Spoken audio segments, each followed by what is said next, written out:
frente a la embajada del régimen cubano en Costa Rica por tres razones fundamentales. Una, apoyar a ese pueblo cubano que está allí en las calles pidiendo libertad. Dos, pidiendo la liberación de los más de 1000 prisioneros políticos que tiene el régimen cubano. Y tercero, pidiendo, como en aquel 10 de octubre de 1868, Carlos Manuel de Céspedes, el padre de la patria, dio el grito de libertad. Y creo que es importante volver a nuestras raíces, las raíces cubanas del siglo XIX, con aquel ímpetu en la que los cubanos decidieron formar parte de ese proceso liberador contra el gobierno español. Entonces, estas son las causas por las cuales hoy, 8 de octubre, estamos acá reunidos para manifestar frente a los representantes del régimen cubano en San José, Costa Rica, nuestras inquietudes, nuestros deseos de libertad y el apoyo hacia el pueblo cubano que hoy está en las calles y que toda la semana siempre tenemos manifestaciones en Cuba pidiendo libertad. Esta manifestación, esta expresión del heroico pueblo cubano frente a la misión diplomática del régimen, ¿qué significa? ¿Qué representa para ustedes, para este movimiento? Bueno, representa mucho porque estamos en Costa Rica, en un país que ha sido siempre estandarte de la democracia en el continente. Hemos en manifestaciones anteriores y en algunos sectores de la política nacional, específicamente con diputados de la Asamblea Nacional, hemos pedido que los gobiernos de Costa Rica rompan relaciones diplomáticas con el régimen cubano. ¿Por qué? Porque la embajada del régimen cubano en cualquier lugar donde tenga representación no es un medio para ayudar y mantener los lazos entre las familias cubanas que están dentro y fuera de Cuba. Lejos de representar los intereses de las comunidades de cubanos que están fuera del exterior, representan los intereses del régimen. Entonces, esta posición que ha tomado el régimen de tener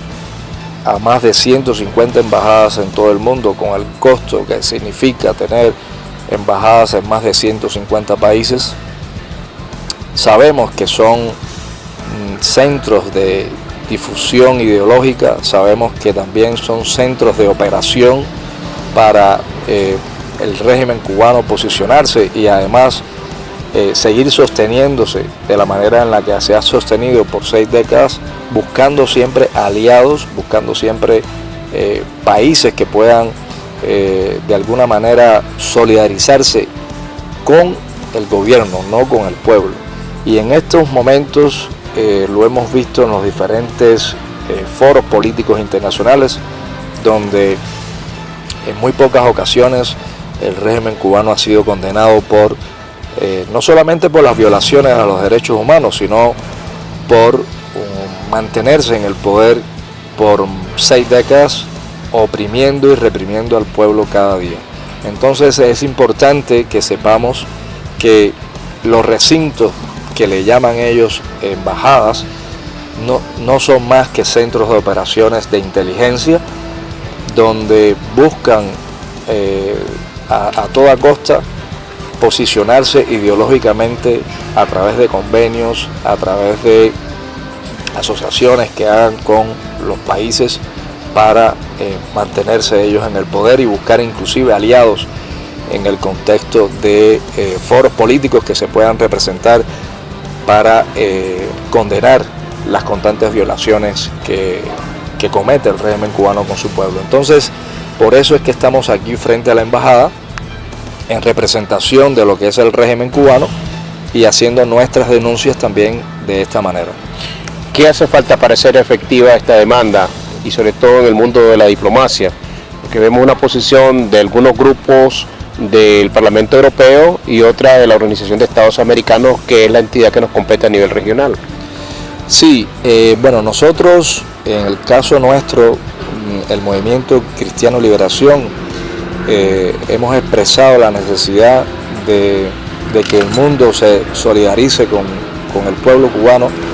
de la misma manera que en la década del 80 y del 90 el mundo democrático supo brindar su ayuda a Sudáfrica, que estaba viviendo también un sistema represivo contra la población negra, y que además en ese intento de mantenerse en el poder buscaba aliados. ¿Qué hizo el mundo? El mundo democrático se solidarizó con el pueblo sudafricano y buscó las alternativas para presionar y aislar al gobierno sudafricano, dirigido además por el Partido Nacionalista Sudafricano, que era un partido completamente dirigido por personas de color blanco, y donde la discriminación llevó a que las empresas medianas comenzaran a repudiar a este gobierno. Y el mundo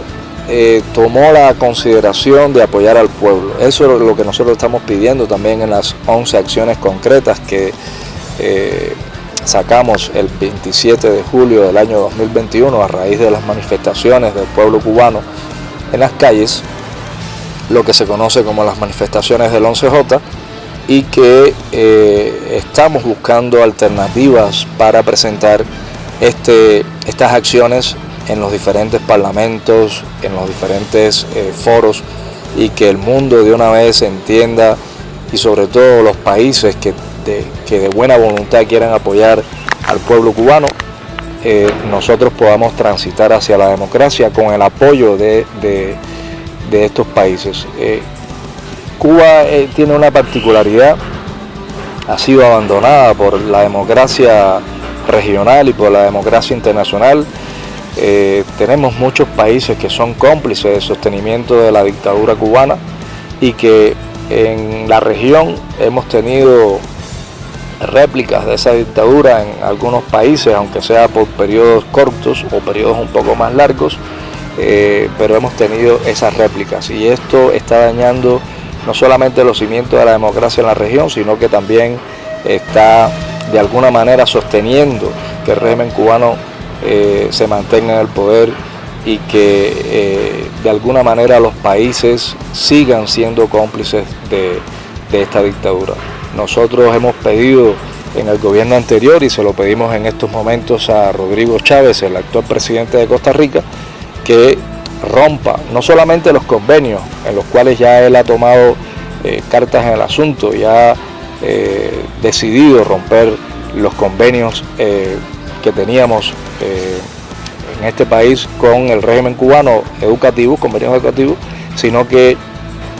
rompa de una vez y por todas las relaciones diplomáticas con el régimen cubano, que al final no representa ningún beneficio para la comunidad cubana que está en Costa Rica, y que tampoco representa ningún beneficio para el pueblo costarricense. ¿Ha tenido alguna respuesta del gobierno costarricense? Y la otra también, hemos visto cómo el régimen o el presidente Obrador de México también solicitó al régimen de La Habana una asistencia